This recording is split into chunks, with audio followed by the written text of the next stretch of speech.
స్వాతంత్ర దినోత్సవ శుభాకాంక్షలు. అండ్ ఈ రోజు మనమున్నాం టీజీఎస్ ఆర్టీసీ లేడీ కండక్టర్స్ తో. సో వీళ్ళందరితో ఒక రోజు స్పెండ్ చేయడానికి ఎన్టీవీ ఇక్కడికి వచ్చింది. అండ్ అలాగే మనతో ఉన్నారు అల్లరి సినిమా నుంచి స్టార్ట్ చేసి మొన్న వచ్చిన రీసెంట్ సినిమాల వరకు డిఫరెంట్ క్యారెక్టర్స్ చేస్తూ అల్లరి నరేష్గా గుర్తింపు తెచ్చుకున్న అల్లరి నరేష్ గారు వాళ్ళు మనతో ఉన్నారు. యాక్చువల్లీ మనమే ఆయనకి వెల్కమ్ చెప్పాలి. అండ్ స్పెషల్గా ఆయనే తిరిగి మనకంటే ముందు బస్సులో ఉండి మనకి వెల్కమ్ చెప్పారు. ఎనీవేస్ వెల్కమ్ నరేష్ గారు. రోజుకి కొన్ని వందల మందిని వాళ్ళ డెస్టినేషన్స్ కి సురక్షితంగా అంటే సేఫ్ గా దింపుతూ ఉంటారు. సో ఇవాళ మన విమెన్ కండక్టర్స్ అందరితో ఇంటరాక్ట్ అవడం చాలా బాగుంది.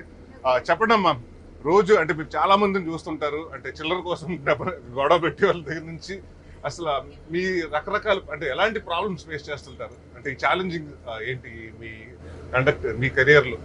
అంటే ఇంట్లో మీరు పనులు చూసుకుని పొద్దున్నే బాక్సులు కట్టుకుని పిల్లల్ని స్కూల్ పంపించి హస్బెండ్ వర్క్ పంపించి మీరు వర్క్కి వచ్చి ఎస్పెషల్లీ ట్రాఫిక్ టైమ్స్ లో బాగా రద్దీగా ఉన్న టైంలో మీకు ఒక టికెట్ ఇస్తూ ఉండాలి, ఒకరు తీసుకోరు, ఇలాంటి రకరకాల ఇది ఉంటుంది కదా. What is your major challenging అంటే మీకు మీ కెరియర్ లో what you think it's toughest thing, అంటే ఎలాంటి ఛాలెంజెస్ మీరు ఫేస్ చేస్తుంటారు ఎవ్రీడే?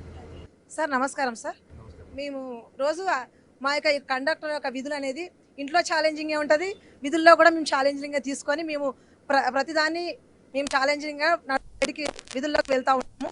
అలాగే ఇంట్లో పొద్దునే 3 గంటలకు మాకు 5 గంటలకు ఉద్యోగాలు ఉంటాయి. 3 గంటలకు లేచి పిల్లలకు బాక్సులు సర్ది అన్నీ వాళ్ళకు ప్రిపేర్ చేసి మేము బాక్సులు తీసుకొని ఉద్యోగాలకు ప్రిపేర్ అయ్యి వెళ్తాము. అదేవిధంగా బస్సులు తీసుకొని వెళ్ళిన తర్వాత అక్కడ ఏదైతే మాకు విధులు అప్పగించినారో అవన్నింటినీ మేము అధిగమిస్తూ ఎవరికి ఏమి ప్రాబ్లం రాకుండా చిరునవ్వుతో మేము అందరినీ స్వాగతిస్తూ మేము సర్వీస్ చేస్తూ ఉంటాం అందరికీ.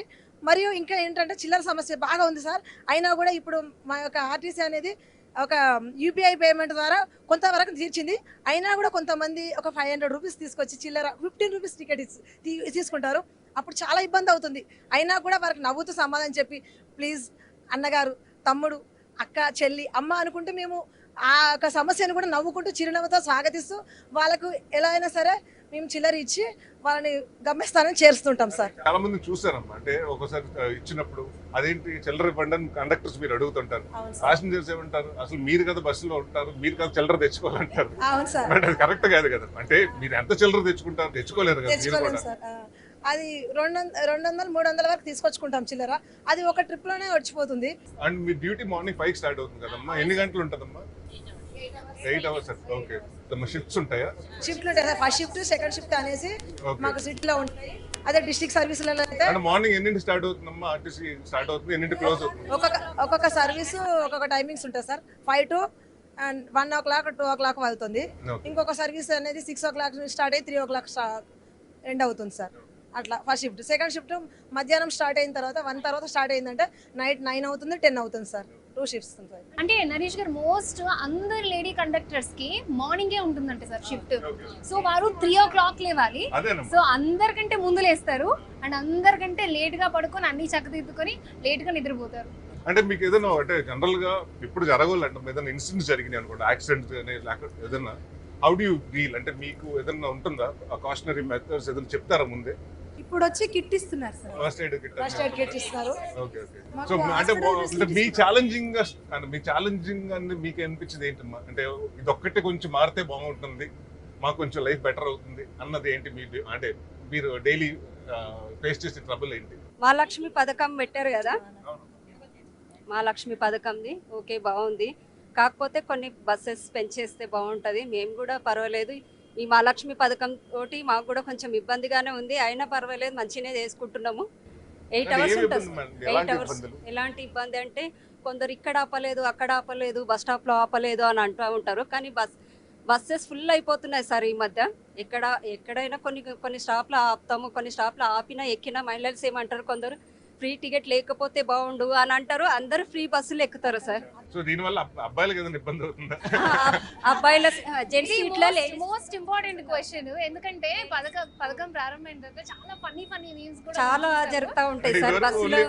ఆడవాళ్ళకి మాత్రమే కొన్ని సీట్లు ఉన్నాయమ్మా, ఇప్పుడు మగవాళ్ళ సీట్లు కూడా ఆడవాళ్ళు కూర్చుంటున్నారు.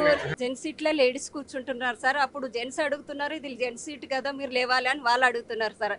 ఒకప్పుడు లేడీస్ సీట్ల జెంట్స్ వచ్చి కూర్చునే వాళ్ళు, ఇప్పుడు జెంట్స్ సీట్లో ఆడవాళ్ళు పోయి కూర్చుంటారు సార్. చాలా అలా వాళ్ళు అలాంటి ఇలాంటి ప్రాబ్లమ్స్ వచ్చినప్పుడు మీరు ఏం చేస్తారు? అంటే ఒక లేడీగా ఆవిడని లేపలేరు సీట్ నుంచి, అవును సార్, ఇక్కడిని కూర్చోమని చెప్పలేరు. మేము మధ్యలో ఏం చెయ్యలేక మాకు టికెట్ ఇచ్చే టైమే ఉండదు సార్ మాకు. ఇంకా మాకు టైం ఉండదు కాబట్టి కొన్నిసార్లు చెప్తా ఉంటాము సార్, మీరు జెంట్స్ కదా నించోగలుగుతారు, వాళ్ళు లేడీస్ కూర్చొనివ్వండి, మీ ఇంట్లో కూడా ఉంటారు కదా ఫ్యామిలీస్. అదొకటమ్మా. ఇంకో క్వశ్చన్ ఏంటంటే, నేను చాలాసార్లు అంటే అబ్రాడ్ వెళ్ళినప్పుడు చూస్తుంటాను, మనకి మీరు చాలా అంటే ఎక్కడైనా స్టేట్స్లో ఎక్కడైనా చూస్తే మనకి ముందు ఎక్కగానే అక్కడ కాయిన్ బాక్స్ అంటే ఒక చిన్న ట్యాప్ లాగా ఉంటుంది, మన పాస్ లాగా పెట్టుకున్నా లేకపోతే మనకి సో అలాంటి ఏదైనా ఉంటే మీకు చాలా ఈజీ అయిపోతుంది కదా, అంటే మీకు ఈ టికెటింగ్ ఇచ్చి ప్రాసెస్ కూడా ఇప్పుడు యూపీఐ పెట్టారు, అది చాలా బాగుంది సార్. చేంజ్ ప్రాబ్లమ్ సగం వరకు తగ్గిపోయింది సార్ ఆ యూపీఐ పెట్టినందుకు. చాలా బాగుంది సార్, కొంచెం మాకు శ్రమ తగ్గింది, చేంజ్ అనే గొడవలు కొన్ని తగ్గాయి యూపీఐ అయ్యాక. మేము ఒక ప్రపంచాన్ని చూస్తాం సార్. బస్సులో అనేక రకాల మంది ఉంటారు, తాగుబోతులు ఎక్కుతారు సార్, పోకరీస్ ఎక్కుతారు సార్. గౌరవం కూడా దొరుకుతుంది సార్ మాకు. ఒక్కోసారి చాలా అమ్మ గుడ్ మార్నింగ్ అని చెప్పి ఆహ్వానించే వాళ్ళు ప్యాసింజర్లు కూడా ఉంటారు సార్. మా మర్యాద కూడా ఉంటుంది, గౌరవం ఉంటుంది. తర్వాత అన్ని రకాలుగా మేము ఫేస్ చేసి చాలా 100% మేము ఈ హ్యాపీగా చేస్తున్నాం సార్, చిరునవ్వుతో. ఇంటికాడ ఎన్ని కష్టాలున్నా హస్బెండ్ కూడా మాకు సహకరిస్తూ ఉంటారు సార్. చాలా ఒక్కోసారి డిపో దగ్గర తీసుకొచ్చి దింపుతూ ఉంటారు, తీసుకెళ్తూ ఉంటారు.